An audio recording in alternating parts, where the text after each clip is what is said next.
Capítulo 5. Uma tarde em que estava só em casa, lembrava-se bem. A cunhada telefonou convidando-a para um fim de semana na Vila Soledade. Pela memória de Ana, vieram rapidamente outros fins de semana passados no sítio, localizado na estrada São Paulo-Jundiaí. Casais deitados no gramado e bebericando drinks, o banho na piscina, os almoços intermináveis, as danças à noite no terraço ao som da música da vitrola. Muito agradável, mas Soledade e Arnaldo nem sempre sabiam escolher as pessoas para reuni-las durante 1 ou 2 dias. E isso era tão importante?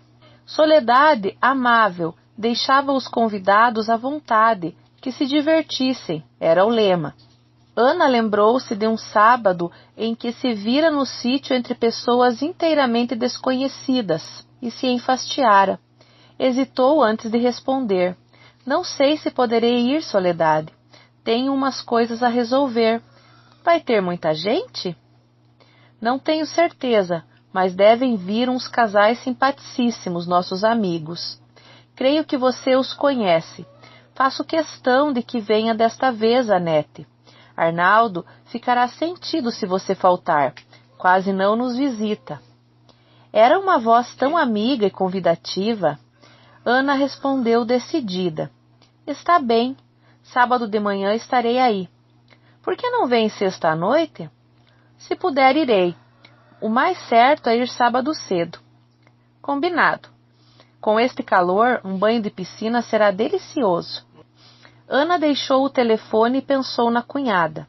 Soledade sabia que as relações entre ela e Estevão eram as piores possíveis, mas não procurava conhecer o motivo, nem jamais fizera perguntas. Continuava a simular que ignorava a situação, e cada dia se tornava mais amiga de Ana. Quando a convidava para um fim de semana no sítio, não incluía Estevão, porque se ele fosse, a cunhada não iria. Ana aprovava a atitude discreta de Soledade e era grata ao carinho que ela lhe demonstrava. Muito melhor assim, cada um pensasse o que quisesse. Decidiu ir sábado de manhã. Os filhos passavam os últimos dias de férias na fazenda de uns colegas. Vera completaria 17 anos no próximo mês, e era esquisito e ao mesmo tempo delicioso ter uma filha moça. A filha não era bonita, era saudável, morena, levemente estrábica quando se emocionava ou se assustava, e simples. Uma mocinha como milhares de outras. Rodrigo, embora mais velho, ainda era um meninão desajeitado, sardento, com modos rudes e às vezes abrutalhado.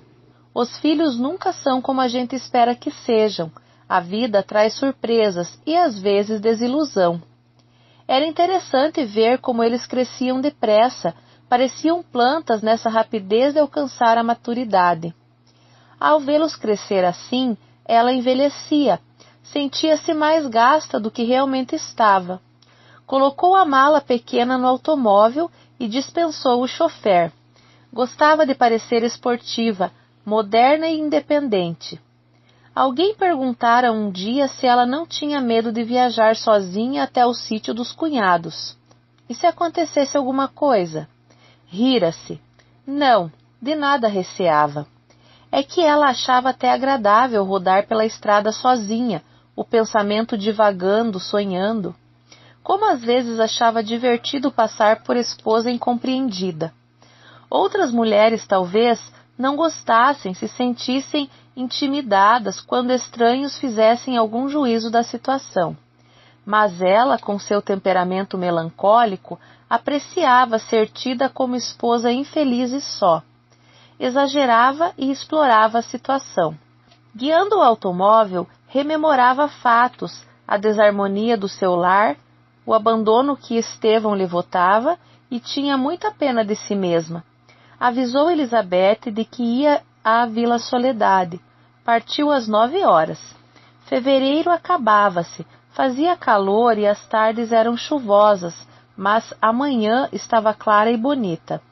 Era gostoso sentir o cheiro da terra molhada pela tempestade de véspera e admirar as quaresmeiras floridas, aspirar o ar fresco matinal. No mar de árvores, o roxo das flores formava ilhas de cores brilhantes, enfeitando a uniformidade verde.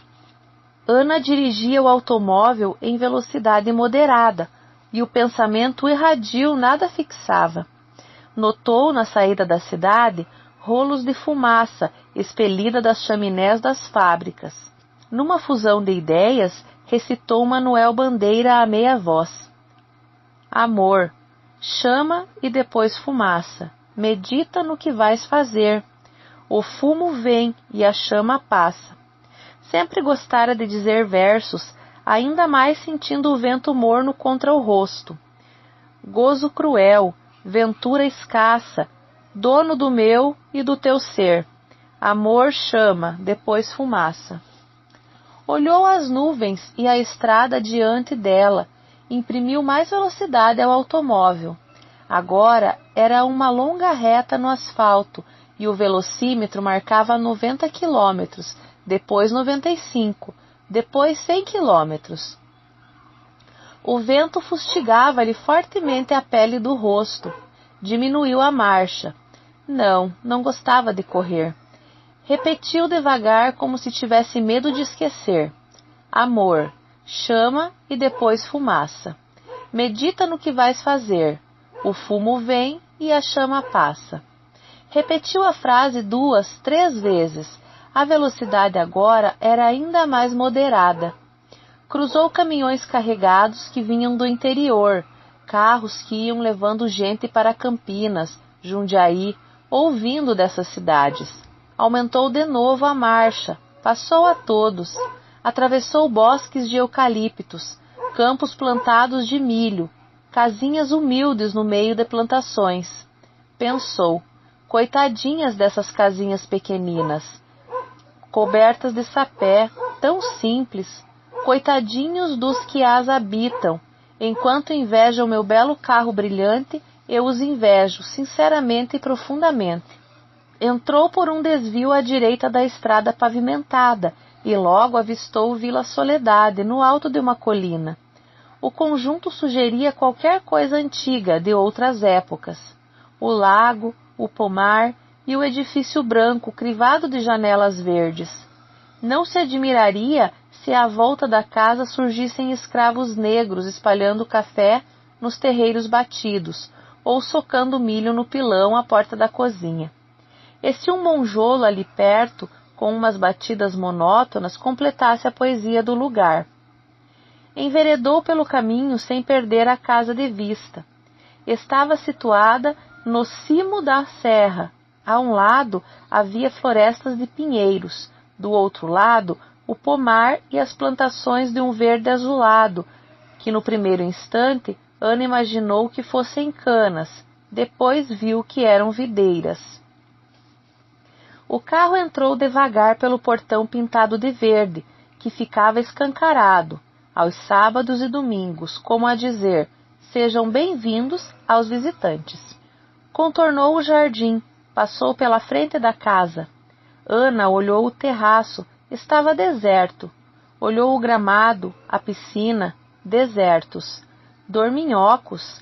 Deixou o automóvel atrás da casa e aproximou-se vagarosamente do terraço. Ninguém. Subiu os degraus que o separavam da porta principal, tudo tão silencioso como se a casa fosse desabitada. A porta estava apenas encostada. Ana empurrou-a e entrou numa grande sala de estar, também deserta. Ouviu latidos no jardim, deviam ser da perdigueira de orelhas caídas. Depois eram vozes de crianças, os filhos do caseiro, com certeza. Os donos da casa, nem sinal. E os convidados? Soledade falara de alguns casais amigos. Onde estariam? Diante do espelho da sala, Ana tirou o casaco e circunvagou o olhar à volta. Passou o pente pelos cabelos, sentou-se. Sentiu-se tentada por uma experiência. Se era certo que se podiam identificar os moradores de uma casa pelos livros, quadros e arranjos de um cômodo, saber seus gostos, grau de cultura, tinham ali um bom passatempo. Levantou-se e começou a examinar tudo como se visse a casa pela primeira vez. Olhou quadro por quadro, insignificantes. Deparou com um estudo de Cristina. Era novo, não o vira ali na sua última visita. Deu uns passos e encontrou a cestinha de tricô de Soledade. Apalpou a lã macia, abriu o trabalho. Um pullover. Para quem seria? Só poderia ser para Arnaldo. Aproximou-se da estante de livros. Queria ver o que andavam lendo. Nas lombadas verdes, vermelhas, sem cor definida de livros, bem encadernados ou simples brochuras, leu os nomes de Euclides da Cunha, Hemingway, Gide, Tolstói, Romain Rolland e leu os títulos: Cartucha de Parma, Meu Filho, a coleção de Monteiro Lobato e Machado de Assis se mistura com os versos de Baudelaire. Mas ainda um autor que ela não conhecia. Koestler. Já ouvira falar, tirou o livro da estante, folheou-o, precisava ler aquele livro. Distraída, Ana passou a mão pelas lombadas, repetiu nomes mentalmente. Muito bem, eles têm gosto, bons livros. Viu a coleção de revistas europeias e figurinos sobre a mesa do centro. Alguém deixara um volume em cima das revistas, uma página marcada com fio de linha. Leu alto o nome do autor, Lúcia Miguel Pereira.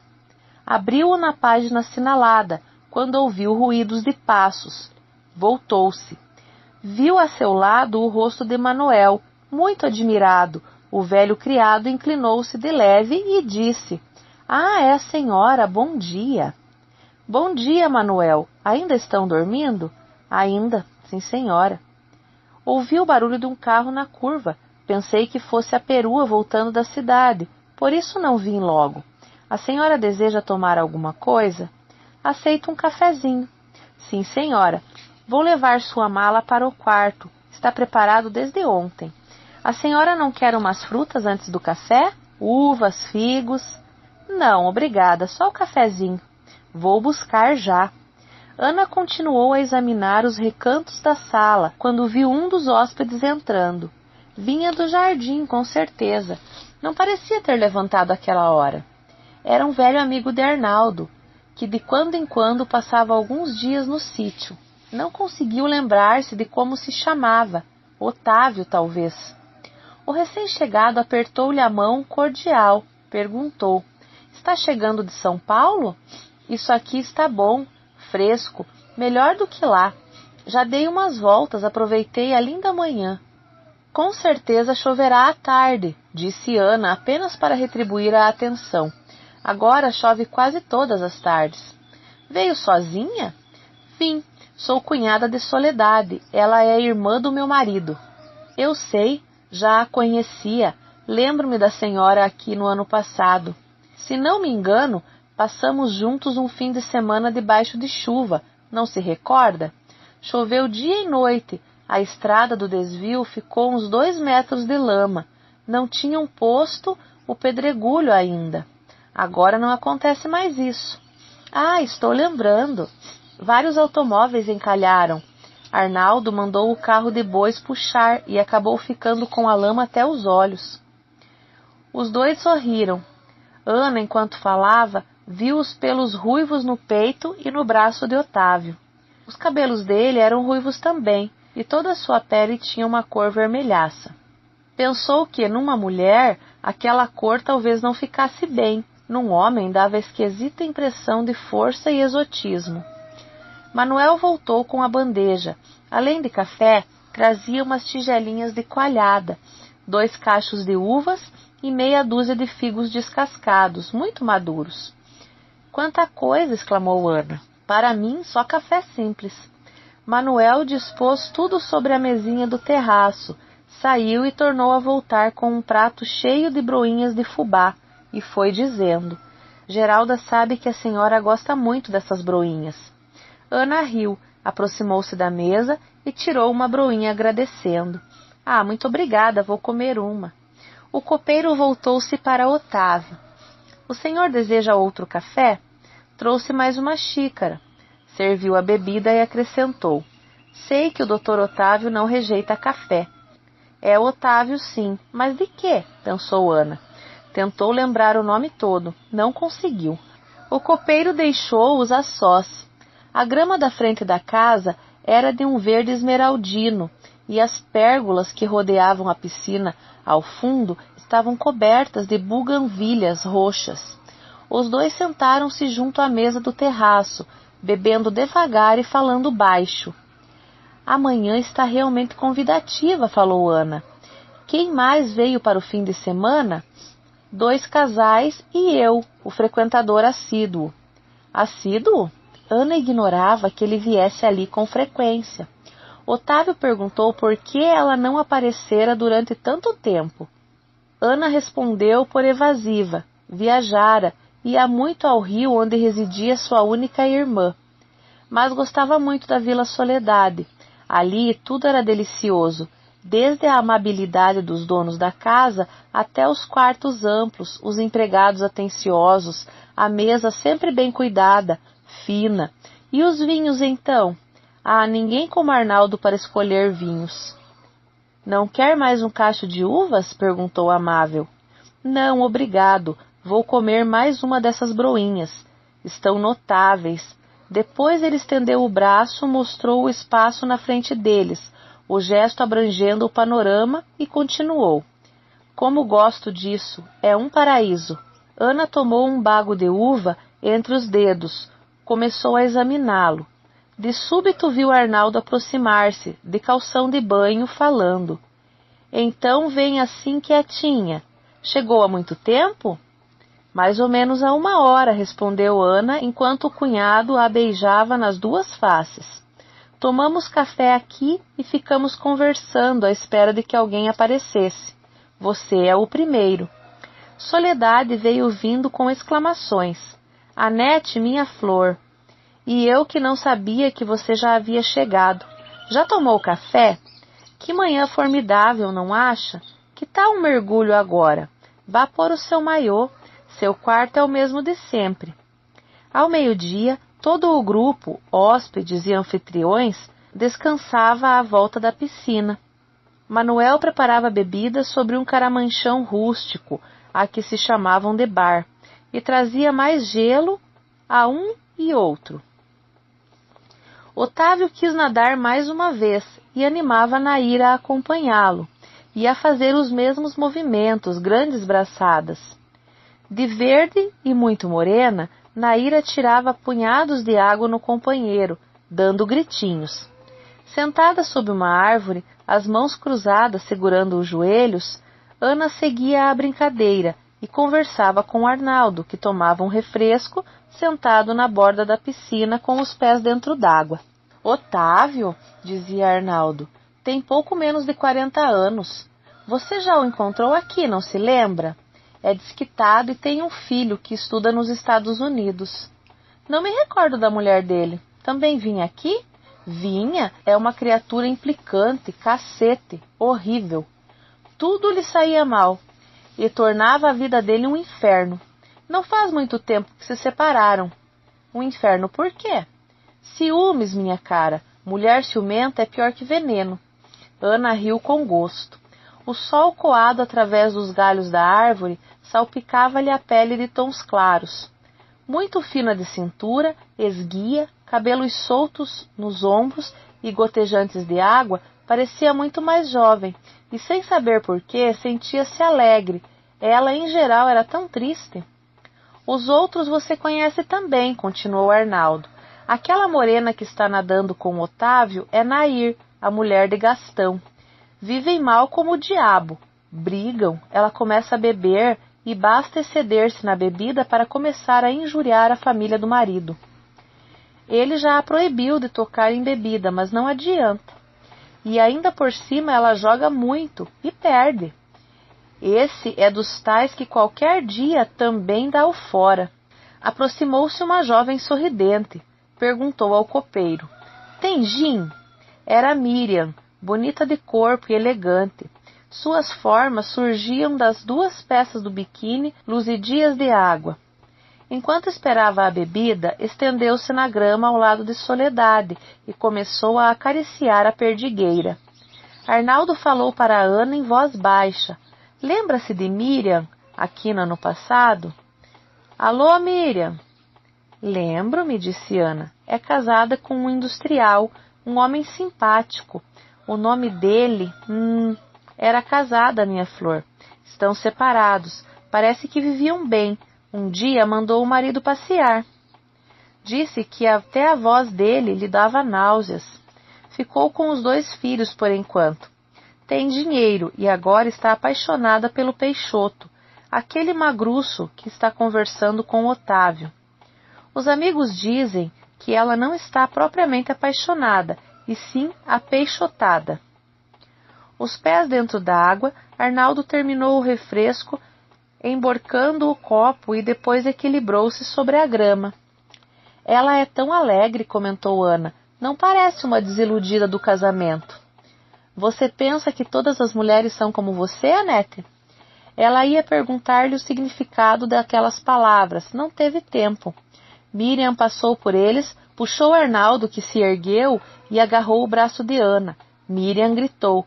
Vamos cair na água outra vez? Venha, Anete. Quando se atiraram na piscina, houve algazarra entre os nadadores. Ana fez uns mergulhos, depois chegou até a escadinha e levantou o corpo para sentar no degrau mais acima. Assim que sentou, viu a cabeça de Otávio à altura de seus joelhos nus. Os cabelos avermelhados estavam escuros e reluzentes d'água. Seus dentes pareciam mais brancos no rosto queimado de sol. O quê? Já cansou, Ana? Não, vamos mergulhar outra vez. Miriam e eu vamos apostar quem aguenta mais tempo debaixo d'água. Venha também. Ana quis recusar. Chegou a fazer um sinal negativo com a cabeça, mas ele já a arrastava para o fundo da piscina. Ouviram-se gritos sufocados de Miriam e risadas de Otávio. Foram depois para a parte mais rasa, onde a água dava pela cintura, e ficaram um tempo conversando calmamente. Arnaldo aproximou-se e borrifou-os, atirando punhados de água sobre Miriam. Aos gritos de protesto da moça, ele aproximou-se mais e murmurou quase ao ouvido de Miriam. Vá pedir à sua amiga Nair que não se exceda. Gastão já está de mau humor por causa dela. Voltou-se para Ana e Otávio e continuou. Às vezes tenho a impressão de que Nair faz de propósito. Bebe 3 gin-tônicas em jejum, começa fazendo e dizendo tolices. O marido fica furioso e com razão. Olhem como ela está. Após o almoço, Ana ficou deitada na cama estreita, as venezianas cerradas. Gostava desse quarto pequeno e severo, parecendo cela de monge. Os móveis de madeira negra e ao lado do leito um tapete verde claro. Sentada na cama, podia ver pela janela aberta a planície sumir na linha do horizonte, e era disso que mais gostava, da paisagem. Vários matizes de verde e de quando em quando grupos de casas onde devia haver uma chácara ou fazenda de criação. Observava o amontoado de telhados, o bosque próximo e o rio lá embaixo, serpenteando. O gado tranquilo esparso pelos campos. Aquelas casas brancas perdidas na distância desafiavam todas as solidões. Ana imaginava as noites escuras e ermas nas casas brancas e o silêncio ao redor. Fechou os olhos, tentou dormir. Era tal o mormaço daquele fevereiro que os hóspedes estariam recolhidos a fazer a sesta. O melhor era descer e andar pelo bosque de pinheiros, ouvir o estalar das folhas secas sobre os pés. Sem ruído, deixou o quarto, atravessou a sala, o trecho do jardim ao lado e embrenhou-se na mata.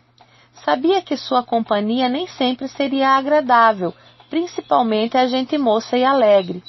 Não era conversadora e nem divertida, e só se sentia à vontade entre as pessoas íntimas. Quem são meus íntimos? Pensou e estacou no meio da alea. Não tinha intimidade com ninguém. A palavra era vazia em seu pensamento. Talvez Soledade e tia Hortência conseguissem penetrar mais do que os outros em seu coração. Ainda assim, nunca se abria inteiramente com elas. Quisera ansiosamente ser amiga íntima dos filhos, não o conseguira. E o marido destruíra qualquer resquício de intimidade.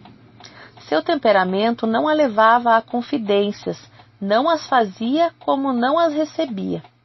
Caminhou até a pequena clareira do bosque e voltou pensando. Por que seria diferente da maioria? Por que se sentiria triste no ambiente mais alegre e achava que sempre a detestavam, a aborreciam? Talvez tivesse um pouco da avó Clarinda Noronha, que organizava o banquete dos mortos. Começou a suar frio, o coração batendo descompassadamente, e uma horrível sensação de ansiedade a dominou. Quis gritar, fugir. Apressou o passo, o pensamento ainda nas doidices da avó. E se ela, Ana, também acabasse assim, ordenando senhas macabras? Caminhou mais depressa através da mata e foi se acalmando. Tolice estar lembrando de cenas tristes. Deixemos que os mortos continuem mortos, pensemos nos vivos. O último trecho atravessou-o quase correndo, talvez assim fosse mais fácil dominar aquela melancolia sem fim. Passou pela ponte rústica que dividia o lago em dois, e começou a subir a encosta jardinada, que ia dar na parte lateral da casa. Pensou em quantas vezes deixava uma festa animada, corria para casa, pegava um livro ou sentava ao piano. Era um alívio, mas às vezes nem a leitura e nem a música a ajudavam. Pensou em Soledade. Que nome impróprio, meu Deus! Pois era o tipo de criatura alegre, digna de inveja. Casara por amor. Sentimento esse tão animoso e forte que não se extinguira, nem diminuíra, nem se alterara em quase 30 anos de vida conjugal. E não se angustiaria nunca. Ainda agora não admirara ela a ternura mútua do casal à mesa do almoço. Todo mundo gostava de Soledade e Arnaldo, talvez pela tranquilidade deles, o jeito sereno de tratar as pessoas, comentar os fatos, sem jamais atacar as fraquezas dos outros. As filhas, Cristina e Andréia, eram como um apêndice, uma coisa à parte. Os pais as amavam. Mas eles, Arnaldo e Soledade, colocavam acima de tudo o grande amor que os unia. Criaturas felizes. Ao dobrar a curva que terminava no jardim, avistou Otávio de calção de banho, deitado de costas na beira da piscina. Fingiu não o ver, mas se dirigiu ao lugar em que ele se encontrava. Quando chegou perto, ele se levantou cortês. — Não, continue deitado, pediu ela. Pensei que não houvesse ninguém aqui. Imaginei que todos estivessem repousando e você também. Aqui está delicioso por causa da aragem que vem do bosque. Creio que nós somos os únicos a enfrentar o mormaço e sair de casa. Os outros estão fazendo a sesta. Não quer sentar-se? Não. Dei umas voltas pelo bosque e deliciei-me com o perfume dos eucaliptos e dos pinheiros. O ar está esplêndido lá. Agora vou entrar. Mas por que não me faz companhia? Aqui está tão melhor do que dentro de casa. Não, obrigada pela companhia, mas não fico. Soledade não estava muito bem, vou ver se já melhorou. Ela tomou muito sol hoje, deve ser por isso. Sol demais ataca a cabeça. Ana seguiu em direção à casa. Desejaria ficar ali e conversar com Otávio. Era simpático e tinha um modo agradável de deixar toda a gente à vontade. Por que não ficara? E por que aquela história de Soledade não estar bem? Alguma coisa a afastara dele e ela ignorava.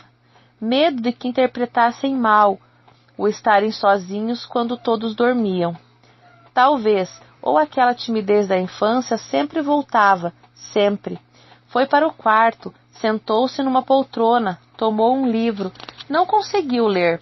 Olhou as gravuras na parede. Cristina e Andréia as haviam adquirido nas suas peregrinações pela Europa. Eram bonitas. Sentiu-se mortalmente aborrecida com vontade de voltar a São Paulo. Como? Sob que pretexto? Pegou novamente o livro.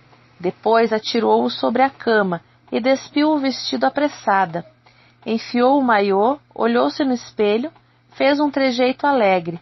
Ouviu gritos animados vindos do jardim. Deixou o quarto e foi ao encontro dos outros hóspedes. Encontrou um casal já seu conhecido que havia chegado para o chá, os Esteves. — O quê? Vocês por aqui? Sentiu-se mais à vontade ao vê-los.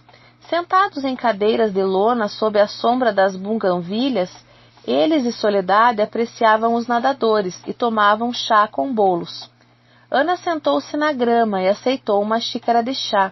De súbito, todos voltaram as cabeças ao ouvirem gritos de Glória e uma amiga que se aproximavam.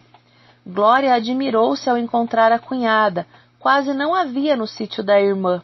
— Que surpresa! Há quanto tempo não vinha aqui, Anete? Quero apresentar-lhe minha amiga Didi.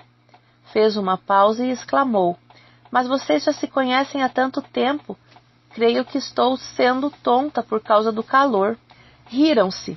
Enquanto Didi beijava Ana, Glória conversava com o casal amigo de Arnaldo e respondia ao mesmo tempo ao cumprimento de Otávio.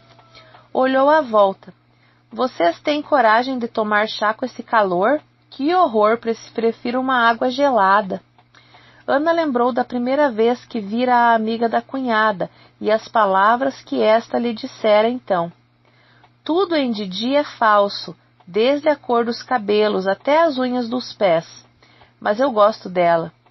Que maneira de descrever uma amiga! Glória era tão diferente da irmã. Soledade, com aquele jeitinho simples de burguesa fazendo tricô, era incapaz de uma palavra má acerca de qualquer pessoa, ainda mais de uma amiga. Num momento em que Didi se retirou, começaram os comentários. É sofisticada em tudo, no andar, no falar, no se pintar. — Vocês já viram Didi dançar rumba? Perguntou Otávio. É um espetáculo. É muito divertida e alegre. Os Esteves, amigos de Arnaldo, ouviram achando graça. O arquiteto Esteves perguntou se ela era casada. Houve uma pausa no grupo. Quem respondeu foi Otávio ainda. Já se desquitou de 2 maridos, agora está noiva de um milionário argentino. Ao que Miriam acrescentou. Todas as vezes que ela se desquita, diz, escolhi a liberdade. Então está noiva pela 3ª vez? Perguntou a senhora Esteves, admirada. Soledade interveio. Nesse mundo fala-se muito. E isso de ter tido 2 maridos? 2 maridos só? Continuou Miriam. E os amantes? Foi a vez de Arnaldo cortar o falatório. Ora, a sociedade inventou que ela vive com este ou aquele. É mentira. Vocês não devem acreditar no que os outros dizem. Conhecemos Didi há anos e é uma ótima pessoa. Estendida no gramado, na borda da piscina, Ana pensava se era o amor que os fazia assim. Soledade e Arnaldo. Sem maldade, amigos dos amigos. Coisa rara hoje, falou consigo mesma. Eles são como a tia Hortência, acima do bem e do mal.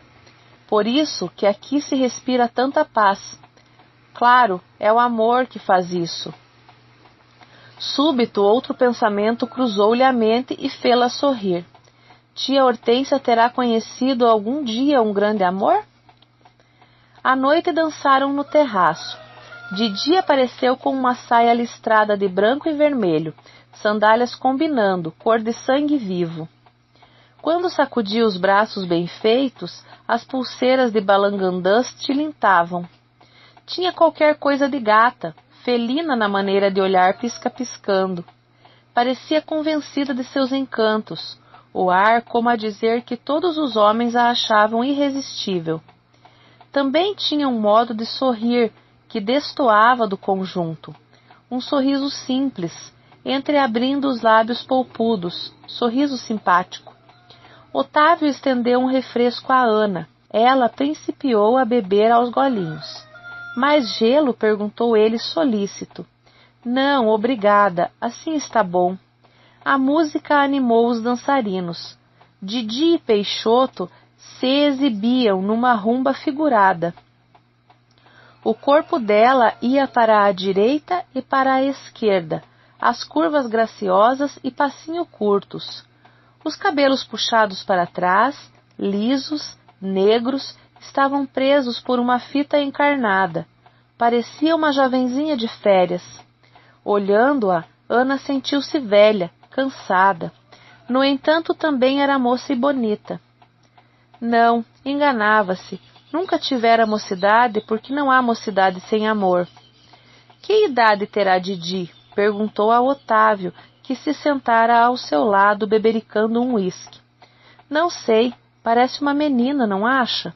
Ana suspirou. Uma menina que já se prepara para a terceira experiência matrimonial. Enquanto espera, diverte-se, completou Otávio.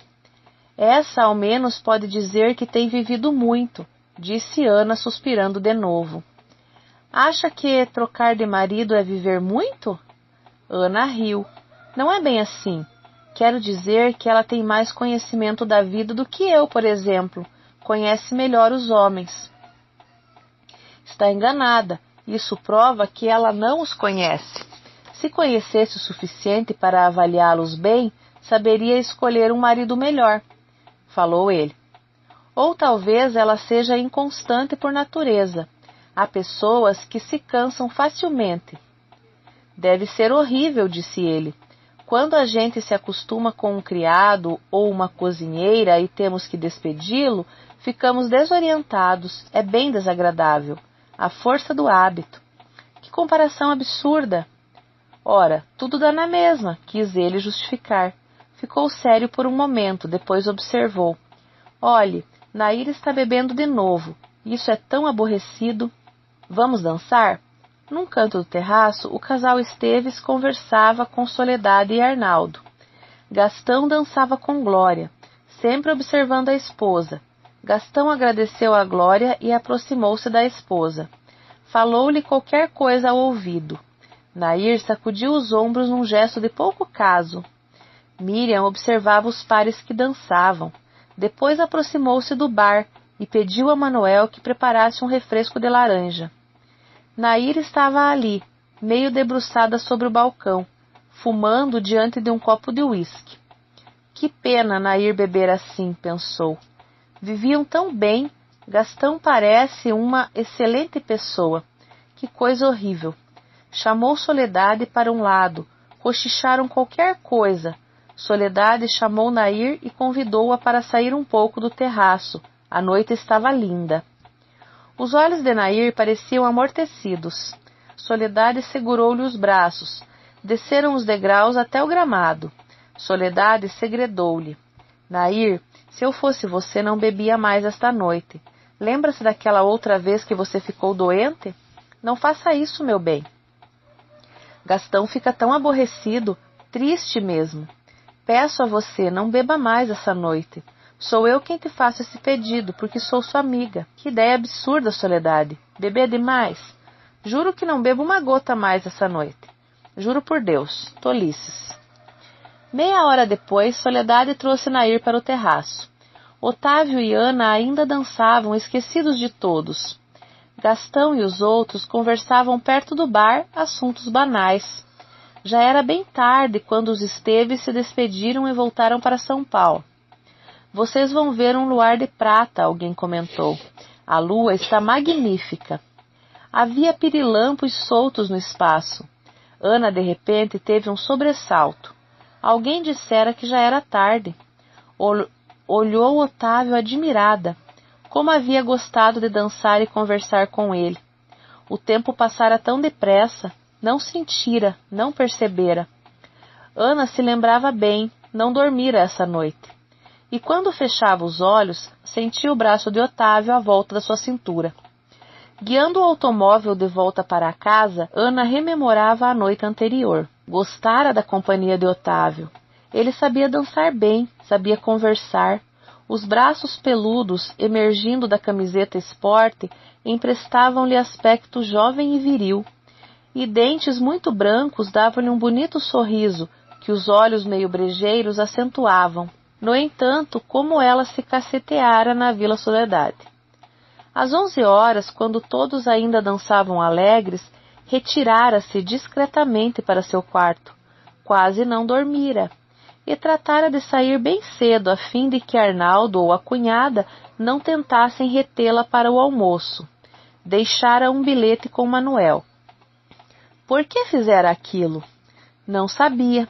Sabia só que o tédio a dominava na noite anterior. Revia Otávio dançando com Didi, os dois divertindo-se a valer. Que tinha a ver com os divertimentos dos outros?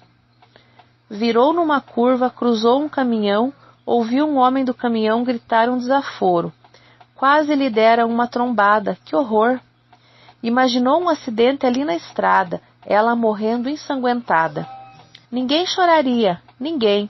Somente Soledade e tia Hortência, e talvez nem chorassem muito tempo. A velha mais ocupada com Cristina e Andréia, e Soledade com aquele amor que enchia sua vida. Amor. Como seria um amor verdadeiro e único? Não podia ser aquilo que sentira por Estevão, que se acabara a primeira desilusão. Também não podia ser aquele frenesi com que o marido a possuía nos primeiros tempos. Outra curva, cuidado, diminuiu a marcha. A estrada estava concorrida, carros repletos, indo e vindo. O dia claro, o céu azul. Como seria bom estar na piscina agora. Lembrou o banho da véspera, a cabeça de Otávio emergindo da água perto de seus joelhos, os cabelos parecendo mais escuros e mais lisos. Imaginou Didi nadando a grandes braçadas, exibindo-se como na rumba. Por que não ficara? Não, estava caceteada, não era companhia que agradasse. Aumentou a velocidade, entrou na cidade, atravessou ruas, avenidas, o parque. Chegou, entrou, Elizabeth esperando-a no terraço. Bom dia, Lisa. Alguma novidade? Empertigada, a governanta sorriu brandamente. Perguntou como fora o passeio, como deixara a Vila Soledade, Arnaldo. Depois falou calma. Dona Albertina telefonou ontem. Contei que a senhora estava na vila. Ela não quis telefonar para lá. Disse que virá amanhã passar uns dias aqui, e eu já preparei o quarto grande. Vem sozinha? Não me disse. Creio que sim. Da fazenda telefonaram que Vera volta hoje à tarde, por causa da matrícula. Rodrigo fica e só voltará na outra semana. Bem, então está tudo em ordem. Ana dirigiu-se ao quarto, Elizabeth atrás carregando a maleta. A senhora quer tomar alguma coisa? Perguntou Lisa, depondo a mala no chão. Uma laranjada, disse distraída. Depois chamou a governanta que ia saindo. Por que Rodrigo resolveu ficar por lá, Lisa? Estava combinado que viriam todos juntos. Não me disse por quê. De certo está divertido para ele. Fez uma pequena pausa e continuou confidencial. O senhor Estevão está no quarto dele, de cama, outra crise de fígado. Creio que desta vez foi forte. Pediu para chamar o médico. E está melhor agora? Disse que sim e pediu uma canja para o almoço. Afinal, a governanta desapareceu por uma das portas. Depois voltou em silêncio, depôs o refresco sobre a mesinha, saiu, fechou a porta com cuidado. Ana desceu à hora do almoço. Mandou saber se o marido precisava de alguma coisa e, como a resposta fosse negativa, dirigiu-se ao estúdio. O piano estava lá. Tocou algum tempo em surdina, dedilhando as teclas ao sabor da sua fantasia, uma balada, os acordes de uma valsinha, depois a primeira parte de um concerto. À tarde, Vera chegou, deu-lhe um beijo rápido e subiu para ver o pai. Ficou muito tempo no quarto dele. Depois foi Glória, a irmã de Estevão, quem apareceu. Soubera da crise do irmão e viera visitá-lo. Pensei que vocês ficassem na vila até amanhã, falou Ana. Cruzando as pernas e enquanto acendia um cigarro, Glória explicou que o noivo de Didi chegaria na manhã seguinte da Argentina e ela queria esperá-lo no aeroporto. Terminou. Sabe que vou à Europa em abril? Ana perguntou. Será que desta vez volta casada com o conde? Ouvi dizer que vocês mantêm uma correspondência ativa e apaixonada. Qual, Annete? Vou apenas me divertir e comprar vestidos. Você pensa que tenho dinheiro bastante para comprar uma coroa? Ele não é rico? E o amor? Pensei que fosse rico, mas não é. É um conde arrebentado como qualquer outro. E meu dinheiro não dá para restaurar castelos arruinados. Se ele tivesse fortuna, não se casaria comigo. Procuraria outra, mais jovem e bonita. Não me ama, eu sei. Da minha parte, também não há propriamente amor. Ana julgou ver um laivo de tristeza nas palavras da cunhada. Falou carinhosa. Mas você ainda pode fazer um casamento de amor, Glória. Glória suspirou. Talvez, mas enquanto não o encontrar, farei outras tentativas. Você não acredita em amor platônico, acredita? Ana sorriu de novo, divertida.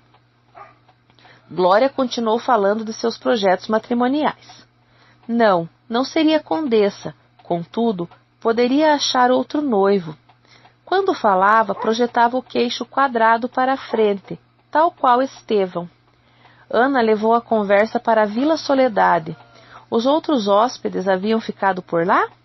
Depois referiu-se diretamente a Otávio. Glória observou. Outro que não foi feliz no casamento. Ele parece boa pessoa, disse Ana abaixando a voz. Otávio? É um amor de homem. Você não se lembrava dele? Nos últimos tempos vai todas as semanas ao sítio. Adora Arnaldo e Soledade. É educado, agradável. Merecia o melhor. Puseram-se a falar de casamentos malogrados. Entre todos os casais conhecidos, apenas 2 mostravam inalterável felicidade. Arnaldo e Soledade, Albertina e Adolfo. Muito pequena a porcentagem, falou Glória com calor. Não seja pessimista, ajuntou Ana. Quantas famílias conhecemos que não têm sequer um desquite a contar? Muito poucas, repetiu Glória animada. Elizabeth aproximou-se de mansinho. O senhor Estevão mandava pedir às senhoras que subissem. Queria ver a irmã. Vamos vê-lo, disse Glória, levantando-se. Ana recusou. Subisse a cunhada em primeiro lugar. Depois ela iria ao quarto do marido, se achasse sua presença indispensável. Glória teimou. Deixasse de tolice. Subisse com ela. Ana repetiu séria. Não insista. Prefiro não ver Estevão. Visitar os enfermos é obra de caridade, observou Glória sorrindo. Ana sacudiu a cabeça e não se levantou. Glória deixou-a só. Subiu a escada rapidamente. Quando se abriu a porta do quarto de Estevão para ela entrar, Ana ouviu a voz da filha conversando animada. Vera descrevia ao pai as peripécias da fazenda e ele fazia comentários alegres. Ana prestou atenção. Tudo o que a filha contava ao pai agora, tão ao vivo, entre risadas e cantorias, não lhe contara. Era sempre assim, e isso a magoava profundamente. Tomou uma revista e fingiu ler. Fingiu só. O pensamento estava lá no quarto de Estevão. De quando em quando, vinha-lhe o eco de uma gargalhada ou uma palavra alegre. Suspirou. Por que Vera não lhe falava assim? Seria por causa daquela tristeza que ela sabia ler nos olhos da mãe? O pai, sempre disposto e animado, era mais divertido, certamente. Glória desceu. Despediu-se com 2 beijos estalados. Ana acompanhou-a até o automóvel. Voltou, chamou Elizabeth. Sua voz era cortante e fria quando disse: Ele não quer chá antes de dormir? Vera desceu. Queixou-se de fatigada pela viagem. Beijou-a distraída. Queria dormir cedo. Um trovão reboou longe no horizonte, e com um arrepio de susto, Ana pensou na tempestade que se aproximava.